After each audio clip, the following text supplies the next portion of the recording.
숙제 검사 이렇게 이제 은근슬쩍 다 하게 했고, 자 이제 제가 좀 티칭하는 시간을 갖도록 하겠습니다. 야, 저 이거 저 대학교 때 그 92년도에 이거 암송했거든요. 그런데 이 스터디를 준비하려고 하다 보니까 진짜 시간 많이 들였어요. 그리고 저도 굉장히 풍성했고 오늘 너무너무 좋았어요. 자, 먼저 이 성경 구절이 이제 성경에 되게 많은 구절 중에 이제 이걸 하나를 탁 뗐단 말이에요. 그러면 이 성경 구절이 이게 앞뒤 문맥도 전혀 없고 그냥 한 구절을 딱 떼냈기 때문에 이게 도대체 어느 맥락에서 나왔는지 이게 참 필요해요. 우리가 알 필요가 있어요. 자, 먼저 이 작은 맥락이 있고 큰 맥락이 있는데 작은 맥락은 여러분 보시는 것처럼 성경에 보면 이제 11절부터 21절이라는 그 맥락 안에 여기 이제 17절이 위치해 있어요. 그렇죠? 그러니까 예를 들면 뭐 이런 거죠. 그 5장 10절에 이는 우리가 다 반드시 그리스도 심판대 앞에 나타나게 되어 각각 선악간의 그 몸으로 행한 것을 따라 받으려 함이라. 여러분 제가 그 종말론에 대해서 설교하면서 그리스도인도 반드시 심판을 받는다 이런 얘기 했죠. 때문에 그리스도의 심판대 앞에 나타나기 때문에 또 그 몸으로 행한 거를 그대로 따라받기 때문에 11절 우리는 주의 두려우심을 알기 때문에 왜냐하면 그 심판이 있는 거 아니에요. 그래서 이렇게 한다라고 이제 11절이 시작을 해요. 어쨌든 11절하고 21절이라는 맥락이 이제 작은 맥락이라면 이제 좀 더 큰 맥락은 어디부터냐면요. 3장 1절부터요. 3장 1절부터 7장 4절까지. 요게 큰 맥락 안에 여기 이제 있는 거예요. 큰 맥락 안에. 자, 그러면 3장 1절부터 7장 4절까지 이게 도대체 어떤 내용이냐? 어떤 흐름이냐? 3장 1절을 김범수 장로님 한번 읽어 주실래요? 성경? 3장 우리가 다시 자천하기를 시작하겠느냐? 우리가 어찌 어떤 사람처럼 추천서를 너희에게 붙이거나 혹은 너희에게 받거나 할 필요가 있느냐? 예, 여기서 중요한 단어가 추천서라는 단어입니다. 추천서. 갑자기 어떤 사람이 나타나갖고 자기가 하나님의 일꾼이래요. 하나님의 그런 보내신 사역자라는 거예요. 내 말 잘 들어야 된다. 아이고, 우리 박정희 집사님 들어오셨는데 제가 수락을 해야 될 것 같습니다. 어서 오세요. 박 집사님 가족 모임 있으셔서 갔다 오는 길이고 차 아니라고 그러셔서 듣기만 한다고 그러세요. 네네네. 우리가 지금 이 어떤 맥락에서 이 구절이 나왔는지를 제가 설명하고 있는데, 자, 다시 한번 얘기하면 3장 1절에서 우리가 다시 자천하기를 시작하겠느냐. 자천이 뭐예요? 추천하다라는 거예요. 누군가를 우리가 추천해줘 갖고 그 사람이 신뢰할 만한 사람이다 라고 이제 인정해줘야지 그 사람이 이제 날개를 탁 달고 등에 백을 얻고 이제 뭔가 활동을 할 수 있는 거예요. 뭐 그 성경 시대에 예를 들어서 내가 하나님의 사역자입니다. 내 말 잘 들으십시오. 내가 하나님의 일꾼입니다. 그럼 너 뭐야? 너 어디서 굴러 들어온 돌이야? 뭐 이렇게 생각할 수 있잖아요. 근데 마치 바울이 그 당시 그랬어요. 왜냐하면 예수님과 함께 쫓아다녔던 12 제자, 물론 한 명은 이제 나가리가 됐지만 그들이 다 사도가 되는 거죠. 그러니까 그거는 누구나 다 인정해요. 베드로, 요한, 야고보 다 인정해요. 아니 근데 바울은 거기 없었잖아요. 그러니까 사람들이 너 뭐야 임마 이렇게 되는 거예요. 그래서 바울이 고린도전서와 후서에서 뭐를 얘기하냐면 내가 예수님 만났다. 부활하신 예수님 만나고 내가 사도가 됐다. 특별히 이방인의 사도가 됐다. 이제 얘기를 하는 거예요. 그러니까 자기를 자꾸 뭔가를 이렇게 변명하고 자기가 주님의 일꾼이고 사역자라는 것을 변호할 수밖에 없는 상황이 된 거예요. 사람들이 인정해주지 않으니까. 자, 그런 게 이제 바로 자천하다, 추천서를 쓰다, 뭐 이런 이제 분위기예요. 그 다음에 4장 2절. 네, 4장 2절. 우리 혜린이 한번 읽어볼까요?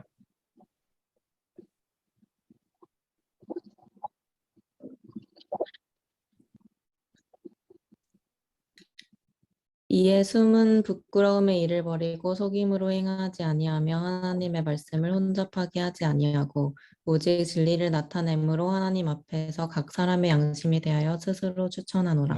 내가 하나님의 일꾼이라는 거는 모든 사람의 너희들 각자의 그런 마음과 양심에 이미 다 이게 그 너희 자신이 나의 추천서다. 왜냐면 너희가 나한테 복음 듣고 구원받은 사람들 아니냐. 뭐 이렇게 이제 얘기를 하는 거예요. 자, 여기서도 중요한 게 이제 추천이라는 말. 그 다음에 5장 12절도 한번 읽어볼게요. 5장 12절. 수아 한번 읽어줄래요? 네, 저는 세번역입니다. 음. 그렇다고 해서 또 다시 우리가 우리 자신을 여러분에게 치켜 세우려는 것은 아닙니다. 우리는 여러분이 우리를 자랑할 수 있는 근거를 여러분에게 드리려는 것입니다. 네, 여기서도 그래서 이제 우리 네. 성경에 보면은 우리가 다시 너희에게 자천하는 것이 아니요 이러면서 추천이라는 말과 연관된 이런 이제 얘기를 썼어요. 그러니까 3장 1절부터 7장 4절까지 계속해서 바울이 자기 자신이 하나님의 일꾼이고 또 하나님의 사역자라는 것을 사람들에게 자꾸 어필하고 있는, 왜 사람들이 안 받아주고 자꾸 오해하고 막 그러니까 이제 그런 분위기라는 걸 여러분 이해하시면 좋을 것 같아요. 자, 그러면 이제 5장 11절부터 21절까지로 다시 돌아와서 그러면 이제 바울이 12절 우리가 다시 너희에게 자천하는 것이 아니요 내가 지금 나를 드러내 갖고 너희에게 하나님의 일꾼이고 사역자라는 것을 알리려고 하는데 이게 뭐 나를 뭐 자랑하려고 하는 게 아니라 외모로 자랑하는 자들. 그러니까 나는 뭐 이런 기적을 베풀었고 나는 이렇게 교육을 받았고 나는 뭐 이런 사역을 해왔고 그렇게 이제 외적인 걸 가지고 자꾸 이렇게 자랑하는 그런 사람들이 있는데 그런 사람들처럼 나는 그러지 않고 두 가지를 제시하는 거예요. 첫 번째는 내가 왜 하나님의 일꾼이고 하나님의 사역자인가. 첫 번째는 뭐냐면 14절에 보니까 그리스도의 사랑이 우리를 강권하시는도다. 무슨 말이에요? 그리스도를 만났고 그분의 사랑이 나를 계속해서 주님의 일꾼으로 살아가도록 강권하고 몰아가고 푸시하고 있기 때문에 내가 이렇게 사역하고 있는 거다. 다시 말해서 내 사역의 동기가 주님의 사랑이다 라는 것을 얘기하는 거예요. 그 다음에 18절에 보니까 모든 것이 하나님께로서 났으며 그가 그리스도로 말미암아 우리를 자기와 화목하게 하시고 또 우리에게 화목하게 하는 직분을 주셨으니 그런데 주님의 사랑이 나를 강권해 갖고 사역하도록 만드시지만 그게 동기가 돼 갖고 사역하지만 내가 정말 해야 되는 일이 뭐냐면 하나님과 이른 영혼들을 화목하게 하는 그런 직책, 그런 직분을 하나님 나에게 주셨다. 그래서 이제 이방인의 사도라는 말도 쓰잖아요.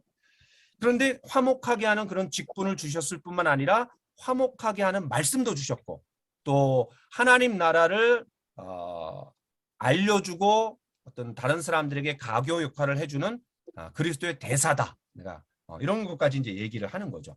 자, 어쨌든 요 지금 고린도후서 5장 17절이 있는 맥락이 자꾸 이제 사람들이 바울의 어떤 사도성 또 일꾼, 주님의 일꾼, 사역자라는 거에 대해 자꾸 태클 걸고 그러니까 자기 자신을 어필할 필요가 있었는데 가장 중요한 거는 그리스도를 만났고 그리스도의 사랑이 내가 그리스도를 통해서 받은 놀라운 사랑이 자꾸 나를 다른 사람에게 가게 만들고 또 주님께 인도하게 하는 그런 일에 나를 몰아가고 있다라고 하는 맥락 속에서 요 구절이 나온 거예요. 자, 그러면 이제 그 정도로 하고 이사야 65장 17절을 같이 한번 읽어보겠습니다. 이사야 65장 17절.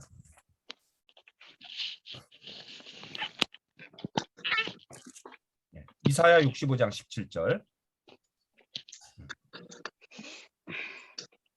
자, 우리 이거 너무 중요한 구절이니까 다 같이 한번 읽어보겠습니다. 시작. 보라, 내가 새 하늘과 새 땅을 창조하니 이전 것은 기억되거나 마음에 생각나지 아니할 것이라. 야, 이거 되게 비슷하지 않나요? 오늘 성경 구절하고? 네. 그러니까 사도 바울이 구약 성경의 이사야 65장 요 17절 말씀을 염두에 두고 거기서 비슷하게 이거를 이제 끌어가는 거예요. 이사야 65장에 있는 말씀은 종말의 때에, 그러니까 새 하늘과 새 땅이 이루어졌을 때에 우리가 새롭게 변화된 천년왕국도 있고 천국도 있고 그 다음에 우리의 몸도 변화되고 과거의 모든 것들이 한순간에 다 지나가는 거예요. 그렇죠? 그렇게 이전 것은 기억되거나 마음에 생각나지 아니할 거다. 전혀 새로운 것으로 다 바뀔 거다라는 이제 요 구절인데 이거는 이제 완성된 거예요. 그런데 거기에서 따와 갖고 미래에 있을 것을 이미 예수님을 믿고 구원받은 성도에게 적용시키면서 요 성경 구절을 이야기하고 있는 거예요. 그러니까 요 이사야 65장하고 요 중심 대신 그리스도 고린도후서 5장 17절이 같이 이렇게 놓고 보시면 조금 더 이해하는 데 편할 것 같아요. 그러니까 이사야에 있는 말씀은 완성된 하나님의 나라에서 모든 게 완전히 다 바뀌었기 때문에 이전 것은 다 지나갔다. 생각나지도 않게 될 거다. 거기서 따와 갖고 마지막에 뭐 다 완전히 변화될 날이 있겠지만 그러나 첫 출발점이 있을 거 아니에요. 근데 그 첫 출발점이 예수님을 영접하고 변화되는 그 시점이 바로 고린도후서 5장 17절에서 풀어나가고 있는 거예요. 그러니까 이사야 65장 17절을 염두에 두고 이제 고린도후서 5장 17절을 기록하고 있다. 이러면 그렇게 생각하시면 좋을 것 같아요. 자, 그럼 이제 본격적으로 한번 1번부터 7번까지 한번 해보겠습니다. 자, 그런즉과 연관된 앞의 내용은 무엇입니까? 아까 여러분들 잘 하신 것처럼 직접적으로는 이제 14절, 15절이죠. 그러니까 예수님께서 하나님의 사랑 가운데 모든 사람을 위해서 죽으셨어요. 그리고 그 죽으신 예수 그리스도를 바울 사도가 만났고, 그렇죠? 예. 그럼 모든 사람들을 위해서 하나님의 사랑 가운데 죽으신 예수님. 그렇기 때문에 예. 그러니까 예수님이 십자가에서 죽으셨고 부활하셨다. 그게 하나님의 사랑 가운데 그렇게 된 일이다. 그 내용을 받고 있는 게 바로 그런즉이에요. 그런즉. 이해되시죠? 그렇죠? 네. 그다음에 2번 누구든지에는 당신도 포함이 됩니까? 그런즉 누구든지. 그래, 예수님이 이미 하나님의 사랑 가운데 우리 죄를 위해서 십자가에 죽으시고 부활하셨기 때문에 그렇기 때문에 누구든지 바로 그 혜택은 누구에게든지 다 돌아갈 수 있다라는 거죠. 그렇죠? 자, 그다음 3번. 우리가 어떻게 그리스도 안에 있게 됩니까? 자, 그런즉 누구든지 그리스도 안에 있으면, 여러분 그리스도 안에 있으면 반대말이 뭘까요? 밖에 있으면. 네, 그리스도 밖에 있으면. 그러니까 사람은 두 종류밖에 없어요. 그리스도 안에 있는 사람이 있고 그리스도 바깥에 있는 사람이 있고 두 종류의 사람밖에 없어요. 내가 그리스도 안에 있느냐 아니면 그리스도 바깥에 있느냐. 그러면 그리스도 안에 있는 사람, 그럼 그리스도 바깥에 있는 사람은 또 다른 말로 뭐라고 얘기할 수 있을까요? 안 믿는 사람. 안 믿는 사람. 예, 저는 이렇게 표현하고 싶어요. 아담 안에 있는 사람. 이해되세요? 그러니까 온 인류는요, 아담 안에 있느냐 아니면 그리스도 안에 있느냐 둘 중에 하나예요. 둘 중에 하나예요. 여러분 성경에서 대표성을 띠고 있는 사람은 두 사람밖에 없습니다. 예. 하나님이 창조하신 첫인간 아담, 그 다음에 마지막 아담이신 예수님. 그래서 아담의 계열이 있고 그리스도의 계열이 있는데 족보가 두 개밖에 없어요. 근데 절대 다수의 사람들은 아담의 아래에 다 태어나는 거죠. 그런데 아담 아래에 있는 사람이 어떻게 그리스도 안에 있는 족보로 옮겨갈 수 있느냐? 이건 이제 십자가라는 다리를 통해서만 옮겨갈 수 있는 거예요.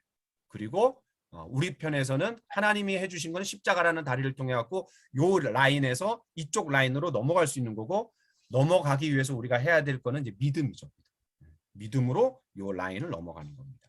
자, 그래서 그럼 우리가 어떻게 그리스도 안에 있게 됩니까?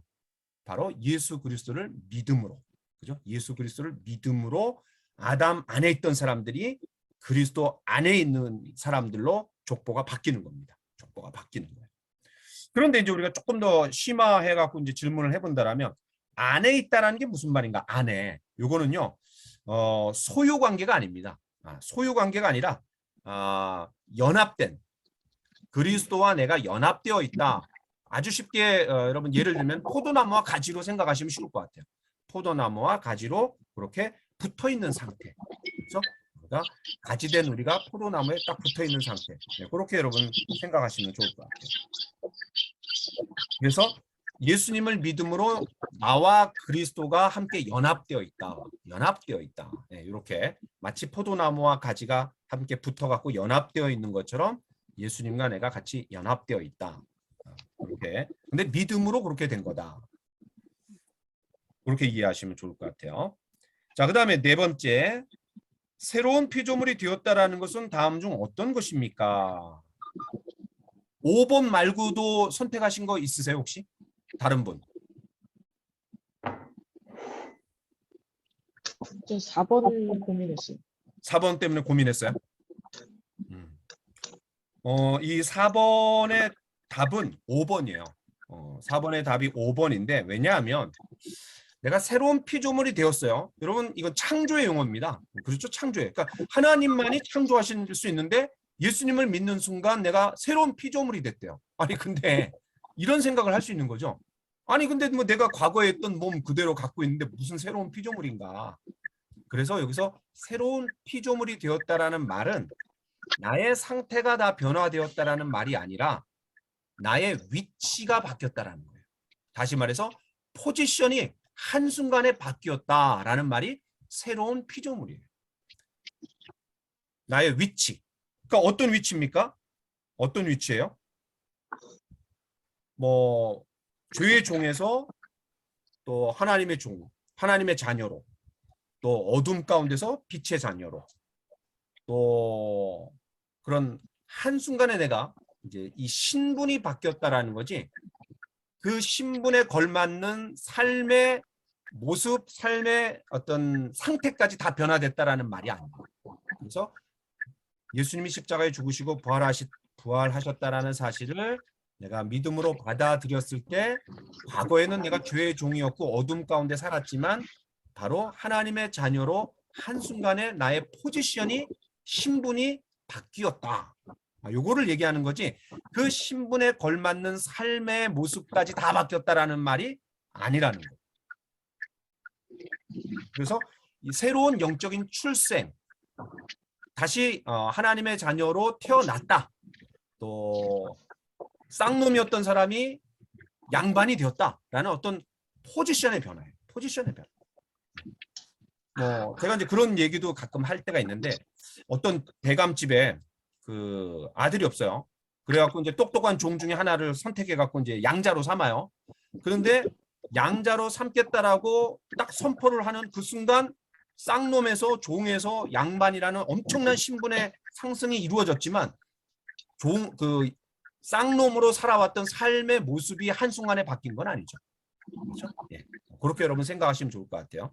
새벽 4시가 되면 막 일어날 것 같고 또 여봐라 그럼 막 빨리 뛰어가갖고 그냥 문을 열어야 될 것 같고 또 밥 먹을 때 막 억적억적거리서 막 먹을 것 같고 점잖게 먹지 않고 또 아버지와 함께 이제 양자가 됐기 때문에 아버지와 아들이 점잖게 걸어가면 되는데 뒤에서 그냥 굽신굽신거리면서 걸어갈 것 같고 왜냐하면 그 쌍놈으로서 살아왔던 삶의 모습들은 아직 다 바뀌는 게 아니잖아요. 점점 시간이 지나면 지날수록 이제 배우고 또 익숙해지면서 바뀌어가는 거잖아요. 자, 그래서 그런즉 누구든지 그리스도 안에 있으면 새로운 피조물이라 창조의 용어를 썼는데 이 창조의 용어는 바로 예수님을 믿고 구원받았을 때 신분이 바뀌었다라는 거지 나의 상태까지 다 바뀌었다라는 건 아니다. 여러분 이렇게 이해하시면 좋을 것 같아요. 그래서 새로운 영적인 탄생이다. 새로운 신분으로 내가 거듭났다. 여기에 강조점이 있다라는 걸로 그렇게 이해하시면 좋을 것 같아요. 그러면 이제 뭐 새로운 각오, 더욱 개발된 인격, 좀 더 나은 종교적인 삶, 더욱 발전된 삶. 이게 이제 어떤 삶과 연관된 거거든요. 거기까지 아직 안 갔다라는 거예요. 거기까지. 앞으로 시간이 지나면 지날수록 그렇게 이제 바뀌어 가겠죠. 그러나 고린도후서 5장 17절에서 말하고 있는 거는 신분의 변화된 삶을 얘기하는 겁니다. 포지션이 바뀌었다. 아직 컨디션은 바뀐 게 아니다. 그럼 이렇게 정리해 놓으시면 좋을 것 같아요. 자, 5번. 이전 것은 지나갔으니는 무슨 의미입니까? 이전 것은 지나갔으니 보라 새 것이 되었도다. 다시 말해서 우리의 옛사람이 죽었다라는 거죠. 그렇죠? 옛사람이. 아담 안에서의 삶이 죽었다. 다시 말해서 이전에 죄악된 신분, 하나님의 자녀라는 신분 이전에 죄악된 어떤 신분 이런 것들이 이미 다 지나갔다라는 것을 얘기해 주는 거죠. 뭐 조금 구체적으로 얘기하면 요한복음 8장 34절에 보니까 죄를 범하는 자마다 죄의 종이다 그랬어요. 그 과거에 우리 예수 믿기 전에 죄의 종이었어요. 죄의 종. 그 다음에 에베소서 2장 3절에 보면은 본질상 진노의 자녀였다. 그렇죠. 공중의 권세 잡은 자를 따르고 세상 풍조를 따르고, 그래서 우리가 본질상 하나님의 진노를 받을 수밖에 없는 자녀였다. 또 요한복음 8장 44절에 보니까 너희 아비 마귀에게서 났으니, 이건 마귀의 자녀였죠. 또 사도행전 26장 18절에 보면은 어둠에서 빛으로 우리를 옮기셨다. 그러니까 어둠의 자식이었죠. 빛의 자녀가 되었죠. 또 로마서 5장 10절에 보니까 너희가 전에는 하나님의 원수였지만 이제 하나님의 사랑하는 자녀가 되었다. 이렇게 이제 신분의 변화를 성경 곳곳에서 얘기를 해주고 있습니다. 그래서 이전 것은 지나갔으니는 무슨 의미인가? 바로 나의 예수 믿기 이전의 신분이 다 끝났다. 그 종결되었다. 완전히 신분이 바뀌었다. 그렇게 여러분 이해하시면 좋을 것 같아요. 옛사람이 죽었고 이전에 죄악된 신분을 다 벗어버리게 되었다. 이렇게 정리하시면 좋을 것 같습니다. 자, 그 다음에 6번. 그러면 이전 것이 지나갔다라는 말은 앞으로 죄를 전혀 짓지 않게 된다는 뜻입니까? 그렇지 않죠? 예. 왜냐하면 우리 지금 신분의 변화만 일어났기 때문에 신분에 걸맞는 삶까지 다 변화된 게 아니잖아요. 때문에 죄를 짓습니까? 안 짓습니까? 죄를 짓게 되는 거예요. 죄를 짓게 되는 거예요. 심지어 요한일서에 뭐라 그랬냐면 요한일서 1장에 제가 한번 읽어볼게요. 요한일서에 이런 말씀이 있어요. 만일 우리가 죄가 없다고 말하면 스스로 속이고 또 진리가 우리 속에 있지 아니할 것이요. 만일 우리가 죄를 자백하면 그는 미쁘시고 의로우사 우리 죄를 사하시며 우리를 모든 불의에서 깨끗하게 하실 것이요. 만일 우리가 범죄하지 아니하였다 하면 하나님을 거짓말하는 이로 만드는 것이니 또한 그의 말씀이 우리 속에 있지 아니하리라. 그러니까 여기서 말하는 우리는 다 구원받은 그리스도인을 말해요. 그런데 구원받았다 할지라도 하나님의 자녀가 되었다 할지라도 우리가 여전히 죄를 짓고 있다라는 거죠. 그렇죠? 그래서 한 번 구원을 얻었는데 예수님 영접하고 구원받았는데 나 이제는 더 이상 죄를 짓지 않는다. 또는 내가 구원받았는데 왜 또 죄를 짓고 있지? 아니, 죄를 더 심각하게 많이 짓고 있는 것처럼 느껴질 수도 있어요. 왜? 예수 믿기 전에는 죄라고 생각하지 않았던 것이 죄라고 이제 인식이 되니까 오히려 죄를 더 많이 짓고 있는 것처럼 생각이 되면서 내가 죄를 이렇게 더 많이 짓고 있고 더 죄책감에 사로잡히는데 혹시 내가 구원 못 받은 게 아닐까? 그게 아니라 구원받았다 할지라도 이제 죄를 지을 수 있다라는 거죠. 그렇죠? 왜냐하면 신분의 변화가 일어났을 뿐이지 상태가 다 변화된 게 아니기 때문에. 그렇죠? 예. 자, 그러면 이제 저는 6번에다가 6-1이라는 질문을 썼어요. 6-1. 6-1. 아까 이제 우리가 앞에 인트로덕션을 하면서 추가적으로 질문을 만들어서 할 수도 있다 그랬는데, 그럼 여러분 이전 것은 지나갔으니 거기서는 했는데 새 것이 되었도다. 이건 무슨 뜻이에요? 새 것이 되었도다. 신분이 변화됐다는 거 아니에요? 신분이 변화됐다. 그렇죠. 그럼 그걸 조금 더 풀어내면 신분이 변화됐다. 새 것이 되었다.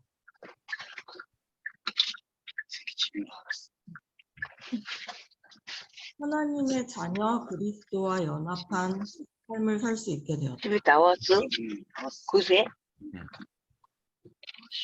자, 여기에는 적어도 세 가지 의미가 좀 들어가 있습니다. 세 가지. 새 것이 되었다. 먼저는 내 삶의 종착역이 바뀐 거죠. 그렇죠? 예. 지옥 갈 수밖에 없었던 사람이 천국으로 옮겨졌어요. 그 삶의 종착역이 바뀐 거고, 그다음에 두 번째는 삶을 살아가는 목적이 달라져요. 삶을 살아가는 목적이.